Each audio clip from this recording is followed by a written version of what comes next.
नूर्तांग सरकारी उच्च विद्यालयर वार्षिक क्रीड़ा प्रतियोगिता उद्यापित। कटक जिला महांगा ब्लॉक अंतर्गत नूर्तांग पंचायत स्थित नूर्तांग सरकारी उच्च विद्यालयर वार्षिक क्रीड़ा प्रतियोगिता उद्यापित हो जाइछि।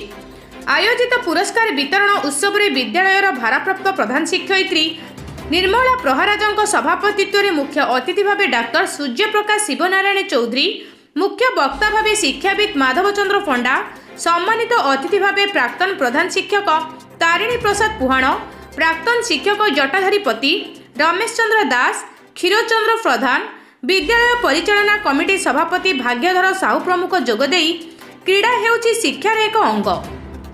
तेणु प्रत्येक छात्र छात्री माने क्रीड़ा भाग नेबा उचित। जो छात्र छात्री माने उत्तम क्रीड़ा प्रदर्शन करिवे सेमाने राज्य तथा देशर सुनाम अर्जन करिपारिबे बोली कही कृति प्रतियोगी मानकु प्रमाणपत्र, ट्रॉफी और अर्थराशि देई पुरस्कृत करथिले। क्रीड़ा शिक्षक हृदयकृष्ण बेहुरा और भक्तचरण स्वाई खेल परिचालना करथिले। शिक्षक मनोरंजन बारिक अतिथि परिचय और स्वागत भाषण प्रदान करथिबा बेले शिक्षक प्रशांत कुमार महांती धन्यवाद अर्पण करथिले।